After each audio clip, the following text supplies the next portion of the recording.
এই ফুরফুরা দরবার শরীফ থেকে স্টার্ট হয়েছে আন্দোলন, সারা পশ্চিম বাংলায় আন্দোলন শুরু হবে। আন্দোলনকে আমি রাস্তা অবরোধকে আমি সমর্থন করলাম। আমি শুক্রবার বেলা 2:30 কি 3টের সময় ভাইরা ডাক দিয়েছেন, গ্রামবাসী ডাক দিয়েছে, আপনারা সকলে সেখানে হাজির হন। আর আম পাবলিক কুত্তার মতো ছুটে ছুটে ঘর দো ছেড়ে দিয়ে দেশের নাগরিক কিনা প্রমাণ করানোর জন্য আজকে বিডিও অফিসে দ্বারস্থ হবে। আপনারা ভোট নেবার সময় বুথ চয়েস করেন, ওই স্কুলে ভোট দাও, ওই স্কুলে ভোট দাও। আপনারা SIR এর নোটিশটা যখন আপনারা হিয়ারিং করবেন, তাহলে বিডিও ছুটতে হবে কেন? কোনো মায়ের কাছে এমনও নোটিশ এসছে যে মা সিজার হয়েছে। আমার দেশের কোনো নাগরিক যদি তার 6-এর অধিক বাচ্চা হয়, তাকে হিয়ারিংয়ের জন্য ডাকা হয়। আমার দেশের প্রধানমন্ত্রীর ভাই বোন তো 6 জন আছে, অমিত শাহ বাবু, তিনারও তো ভাই বোন 7 জন। কি আদিত্যনাথ উত্তরপ্রদেশের মুখ্যমন্ত্রী, তিনারও তো ভাই বোন 7 জন। তাহলে ইনাদের কাছে আগে নোটিশটা পাঠান, তারপরে আমার দেশের নাগরিকের কাছে নোটিশটা পাঠাবেন। আমার ফুরফুরা গ্রামবাসী আগামী শুক্রবার ওনারা পদক্ষেপ নিয়েছেন, এই SIR এর বিরুদ্ধে রাস্তা অবরোধ করবেন এবং তার সঙ্গে আন্দোলন করবেন। আমি সাফেরি সিদ্দিকি, আমার গ্রামবাসী যদি এই উদ্যোগটা নেয় আমি সমর্থন করব। কারণ আজকের দিনে SIR এর নামে আজকে ভারতের প্রত্যেকটা রাজ্যের, বিশেষ করে পশ্চিম বাংলার নাগরিকদের কুকুরের মতো ছুট কাটাতে আরম্ভ করেছে। আজকে আপনারা বলুন, বিগত দিনে SIR ফর্ম মানে বিলি থেকে শুরু করে নিয়ে, ফর্ম জমা থেকে নিয়ে, তারপরে বিভিন্ন রকম কাগজপত্র থেকে নিয়ে আজকে আম পাবলিকদের কুকুরের মতো ছুট কাটিয়েছে। এতেও তারা শান্তি পায়নি। আবার নতুন করে গতকাল থেকে স্টার্ট হয়েছে। এখন আবার প্রত্যেকটা বুথে বুথে নানা করে 100, 150, 200, 250, 300, 400 করে, 500 করে আপনার নাগরিকদের আপনার নোটিশ পাঠানো হচ্ছে হিয়ারিং করার জন্য।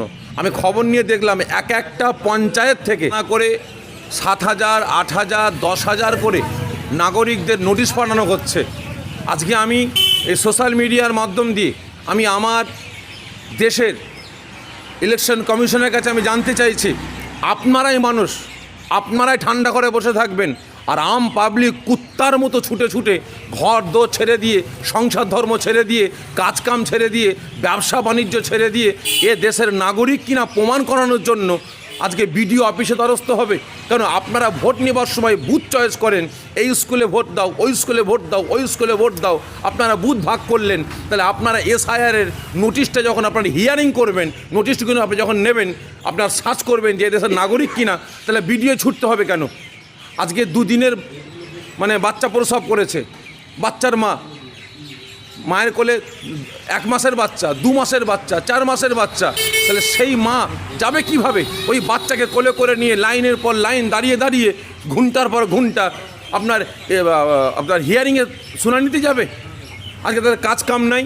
আজকে কোনো মায়ের কাছে এমনও নোটিশ এসছে যে মা সিজার হয়েছে,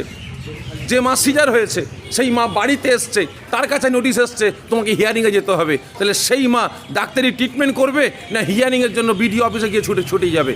আমি সোশ্যাল মিডিয়ার মাধ্যম দিয়ে আমি আমার দেশের, আমার রাজ্যের যে সমস্ত আপনার নির্বাচন কমিশনার ভাইরা আছেন, আধিকারিকরা আছেন, আমি তিনাদের কাছে আমি অনুরোধ করব, আপনারা প্রত্যেকটা পঞ্চায়েত বেসিস আপনারা হিয়ারিং করুন।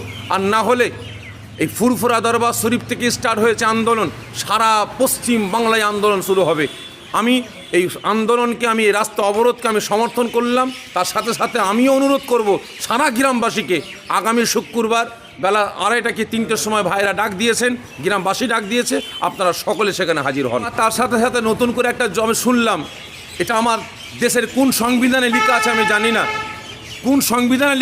জানি না, যে আমার দেশের কোনো নাগরিক যদি তার 6-এর অধিক বাচ্চা হয়, তাকে হিয়ারিংয়ের জন্য ডাকা হয়, তাকে হিয়ারিংয়ের জন্য নোটিশ করা হয়। তাহলে তাই যদি হয়, আমার রাজ্যের মুখ্যমন্ত্রীর ভাই বোন তো 6 জন না 7 জন আছেন। আমার দেশের প্রধানমন্ত্রী যিনি আছেন, যিনি এই পাওয়ার ক্ষমতা দিয়েছেন দেশের নাগরিকগুলোকে বাছাই করার জন্য, বাংলাদেশি ঘুষপেটি তাড়াবার জন্য, মায়ানমারের ঘুষপেটি তাড়াবার জন্য, সে আমার দেশের প্রধানমন্ত্রীর ভাই বোন তো 6 জন আছে। এবং যিনি বেশি মাথা মারছেন অমিত শাহ বাবু, তিনারও তো ভাই বোন 7 জন। এবং যোগী আদিত্যনাথ, তিনি আপনার উত্তরপ্রদেশের মুখ্যমন্ত্রী, তিনারও তো ভাই বোন 7 জন। তাহলে ইনাদের কাছে আগে নোটিশটা পাঠান, তারপরে আমার দেশের নাগরিকের কাছে নোটিশটা পাঠাবেন।